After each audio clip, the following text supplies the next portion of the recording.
డబ్బు, అనారోగ్యం, ఉద్యోగం, వ్యాపారం, అప్పులతో బాధపడుతున్నారా? మీకోసమే లాంచ్ యువర్ ఫ్యూచర్ ప్రోగ్రామ్. నమస్తే రమగారు. నమస్తే జీ. రమగారు, స్నేహాలు చిన్నప్పటి నుంచి మనం మంచి స్నేహితులతో ఉండాలి, స్నేహం అంటే ఇలా చేయాలి, ప్రతి ఒక్కరికి ఫ్రెండ్ ఉండాలి, ఇది కదా పిల్లలకు నేర్పిస్తాం.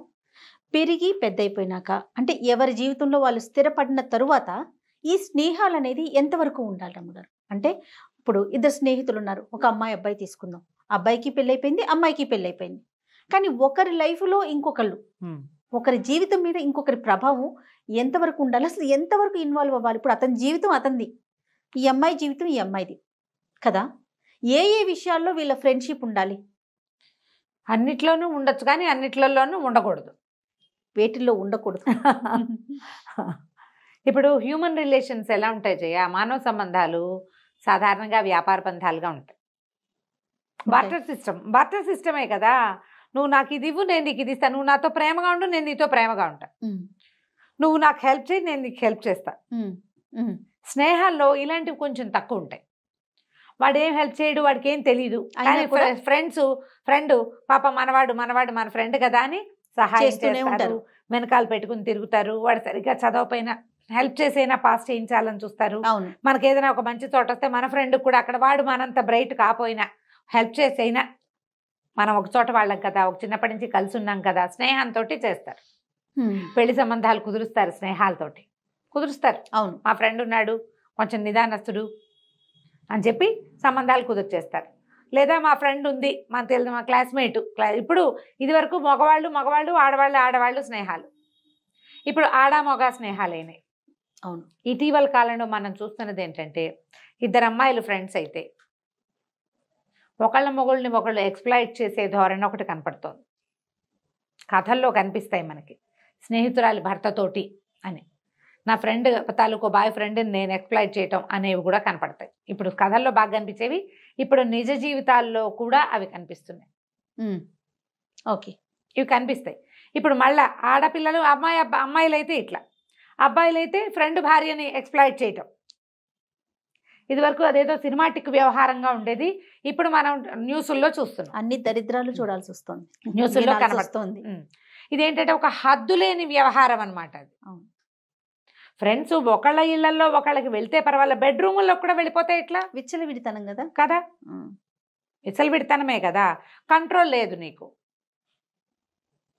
నిజ జీవితాన్ని, మన వైవాహిక జీవితాన్ని, ఫ్రెండ్స్ని సెపరేట్గా ఉంచుకోవాలి.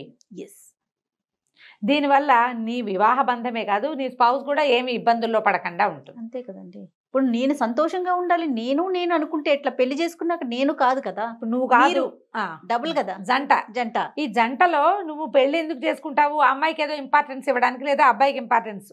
అవునవును, మనం కలిసి ఉండటానికి ఫ్రెండ్స్ గమ్ అవ్వాలి, కానీ ఫ్రెండ్సే బబుల్ గమ్ లాగా మధ్యలోకి రాకూడదు. బాగా చెప్పారు, అంతే. మన స్నేహాలు, మనం ఏదైనా మొగుడు పిల్లలు కొట్టుకుంటుంటే ఫ్రెండ్స్ దగ్గరుండి అలా సెట్ చేసేవి మనం ఎన్ని చూస్తాం. అవును, స్నేహితులు మాట్లాడి కాదు, వాడి కాంప్రమైజ్ చేసేవాళ్ళు, అలా స్నేహితులు మాట్లాడి కాంప్రమైజ్ చేసేవి ఎన్ని చూస్తున్నామో, స్నేహితుల ఇంటర్ఫియరెన్స్ తోటే ఫ్యామిలీలు విచ్ఛిన్నమైపోతున్నవి కూడా చూస్తున్నాం జయ. ఇప్పుడు అవి కూడా కనపడుతున్నాయి. ఏంటంటే చిన్నప్పటి నుంచి కలిసి ఉండటంతో ప్రతి విషయము వాళ్ళతో షేర్ చేసే ఒక పద్ధతి వచ్చేసింది. ఎప్పటి వరకు అది? కొంతవరకే. నీ జీవితంలో భాగస్వామి అంటూ ఒకళ్ళు ప్రవేశించాక ఇంకా నువ్వు ఫ్రెండ్స్తో షేరింగ్ తగ్గించాలి. అసలు ఫ్యామిలీ మెంబర్స్ తోనే అన్ని షేర్ చేసుకోవద్దు అంటాం పెళ్ళైన తర్వాత. అవును కదా రమ్మగారు, అదే కదా చెప్తారు మనకి. అవును, నీకు ఇప్పుడు భగవంతుడు ఇచ్చిన స్నేహితులు భార్యాభర్త, నీకు ప్రకృతి కుదిర్చిన ఫ్రెండ్షిప్ ఇది. అవును, అక్కడెక్కడో అమ్మాయి, ఇక్కడెక్కడో అబ్బాయి, వీళ్ళిద్దరినీ కలిపాం. లేదా ప్రేమించే పెళ్లి చేసుకున్నారు, లేదా పెద్దవాళ్ళు కుదిర్చారు, మ్యాట్రిమోనియల్స్ ఉన్నాయి, ఇప్పుడు పెళ్ళిళ్ళు చేసుకుంటారు. నువ్వు ఒకళ్ళతో ఒకళ్ళు కలిసి ఉండాలి, కానీ నా ఫ్రెండ్స్తో నిన్ను, నీ ఫ్రెండ్స్తో నువ్వు, లేదా నా ఫ్రెండ్ ఎప్పుడు మన దాంట్లోకి వాడు ఇంటర్ఫియర్ అవుతాడు, లేదా నీ ఫ్రెండ్ ఎప్పుడు వస్తుంది. ఎంత ఇబ్బంది కదా రమ్మగారు. ఇప్పుడు ఇద్దరు అలాంటి వాళ్ళే అనుకో జయ, ఇద్దరు అలాగే ఫ్రెండ్స్ని ఇన్వాల్వ్ చేసుకుంటూ హద్దుల్లో ఉన్నారనుకో, ఏ ప్రాబ్లము లేదు. అంటే వైఫ్ అండ్ హస్బెండ్ అంటున్నారు, వాళ్ళ అమ్మాయి ఫ్రెండ్స్ ఇన్వాల్వ్ అవుతారు, అతని ఫ్రెండ్స్ ఇన్వాల్వ్ అవుతారు, మీరంతా కలిసి ఒక గుంపుగా పోతారు, సమస్య లేదు అక్కడ. అదే కనుక నీ స్పౌస్ పక్కన ఉన్న వాళ్ళు కనుక నీ ఫ్రెండ్స్ ఇంటర్ఫియరెన్స్ని, లేదా నువ్వు అన్నీ నీ ఫ్రెండ్స్తో షేర్ చేయటాన్ని, మీ జీవితంలోకి వాళ్ళ చొరబాటుని వాళ్ళు సహించకపోతే గనక నువ్వు నీ ఫ్రెండ్షిప్ని తగ్గించుకోవాలి. ఈ అమ్మాయి ముందు రాలేదు, వాళ్ళు ముందు వచ్చారని బెదవ కబుర్లు చెప్పకూడదు. ఇదే రేజ్ అవుతుంది రమ్మగారు. నాకు నీకన్నా ముందు నుంచి వాళ్ళతో ఫ్రెండ్షిప్ ఉంది, నిన్న కాక మొన్న వచ్చో నీ మాట ఏంటి వినేది. అవును, కానీ ఆ ఫ్రెండ్ పెళ్ళం కాదు కదా, కాదు కదా. మాకు కూడా ఒకటి సంఘటన జరుగుతూ ఉండేది. డాక్టర్ గారి సంగతి అంటుంటారు, ఏ అబ్బాయి మాకు చిన్నప్పటి నుంచి తెలుసు. చిన్నప్పటి నుంచి తెలిస్తే ఏమిటి, ఆయన మొగుడుగా ఎలా ఉంటాడో పెళ్ళానికే కదా తెలిసేది. అంతే కదా రమ్మగారు. మొగుడు పెళ్ళాలంటే ఈ కనెక్షన్ వీడికి ఎవరితోటి లేదు. ఇంకా ఎవరితోటైనా ఫిజికల్ రిలేషన్స్ ఉంటాయి, బట్ మ్యారిటల్ రిలేషన్ అనేది ఒక ప్రత్యేకమైన బంధం కదా. వైఫ్ అండ్ హస్బెండ్ మధ్య మాత్రమే ఉంటుంది కదండి. ఇది కదా ఈ మ్యారిటల్ రిలేషన్షిప్ అనేది. ఇది ముఖ్యం. నీకు ఫ్రెండ్సే కావాలంటే వాళ్ళతోటి తగలబడు, నువ్వు పెళ్ళెందుకు, పేరెంటం ఎందుకు. అలా కాదు, ఫ్రెండ్స్ కావాలి, పెళ్లి కావాలంటే పెళ్లికి ప్రముఖ స్థానం ఇచ్చి ఫ్రెండ్స్ ని నీతో ఉంచుకో. సమాజం కోసం పెళ్లి కావాలి, ఒకటి ఉండాలి పక్కన, నువ్వు షేర్ చేసుకోవటానికి ఇంకొకళ్ళు ఉండాలి. అదేలాగా నీ ఫ్రెండ్స్ కూడా అలా చేస్తే వాళ్ళ స్పౌస్ ఒప్పుకోపోతే, వాళ్ళు ఒప్పుకోపోతే ఇందులో ఎలా అంటే, ఇప్పుడు నేను ఒకటి జ్వరపడుతున్నాడు, రెండో వాళ్ళైనా ఆగాలి కదా కనీసం.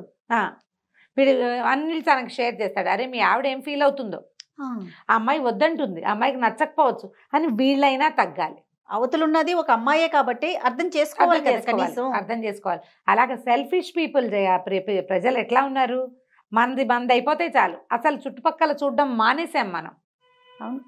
నేను నేను నేను నేను ఈ నేను తోటి మీరు కూడా ఎప్పుడో ఒకప్పుడు ఇబ్బందులు పడతారు కదా, అవునా. ఒక మానసిక జాడ్యం కాదు, నువ్వు పెళ్లి చేసుకుని ఆ భార్యకో భర్తకో వైఫ్ అండ్ హస్బెండ్కి ఇంపార్టెన్స్ ఇవ్వకుండా ఎప్పుడు వేరే వాళ్ళకే ఇంపార్టెన్స్ ఇస్తే మరి అది విడాకులకి దారి తీదా. వాళ్ళ ఏడుపు ఎంత బాధ కదా రమ్మగారు. పెళ్లి చేసుకున్నాక ఇక ఈ బంధంలో ఉండలేక వీళ్ళు అవతల వాళ్ళకి ఇచ్చే ఇంపార్టెన్స్ సహించలేక, ఇప్పుడు ఫ్యామిలీ అనుకోజయ్య, అమ్మా నాన్నకి ఇంపార్టెన్స్ ఇవ్వాలి ఇవ్వాలి ఇవ్వాలి అని చెప్తాం. అవును, ఫ్రెండ్స్ అమ్మా నాన్నలు కాదు, ఫ్రెండ్స్ ఎప్పుడు ఫ్రెండ్సే. స్నేహం అంతవరకే కదా ఉండాలి, అంతవరకే కదా. వాళ్ళకి బ్లడ్ రిలేషన్ కానీ బాధ్యత కానీ ఉండదు, మనసుకు సంబంధించిన వ్యవహారం. ఫ్రెండ్షిప్ చిన్నప్పటి నుంచి కలిసి పెరిగారు, అలవాటు.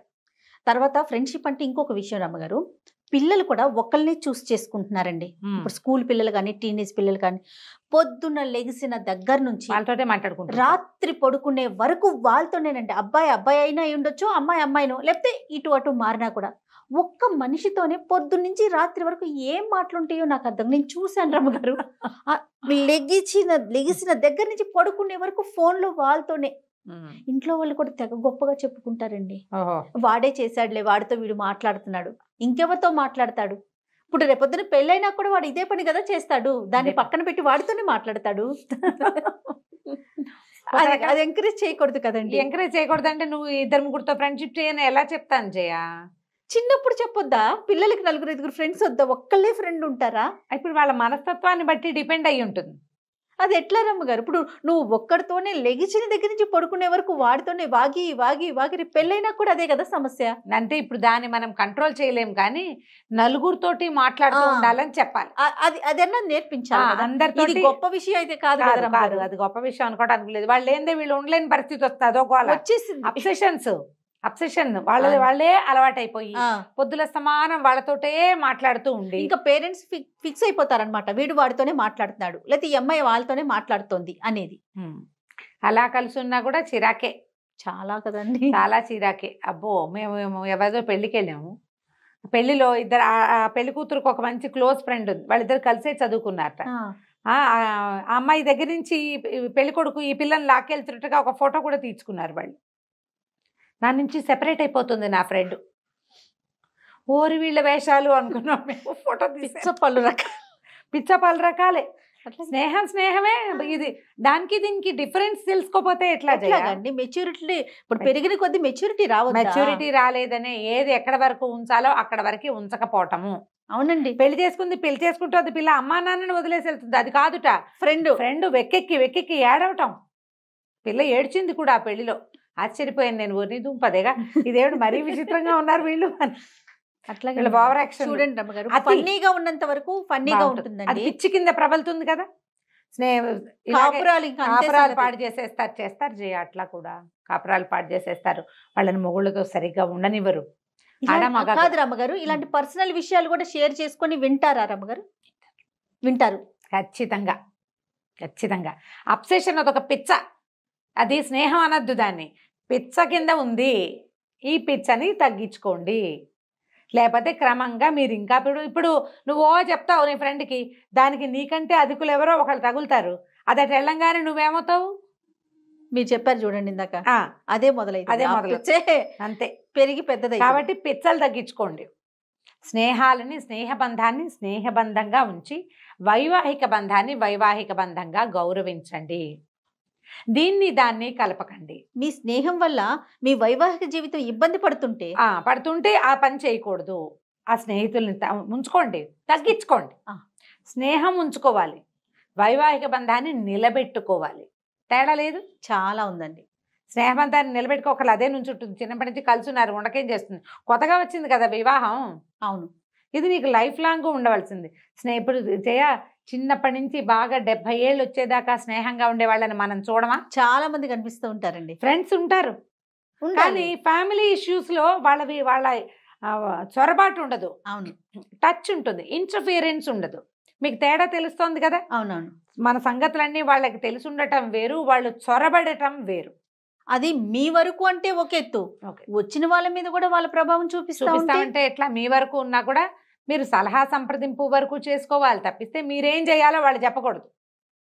కరెక్ట్. భార్యాభర్త మన వివాహ బంధం గురించి మనమే మాట్లాడుకోవాలి.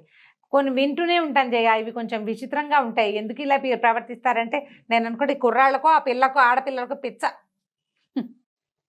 బేసిక్ థియరీస్ మీద సరైన అవగాహన లేకపోవటం. నేను చెప్తున్నాను కదా అమ్మగారు, ఇంట్లో పేరెంట్స్ ఎంకరేజ్ చేయటం తెలుసండి.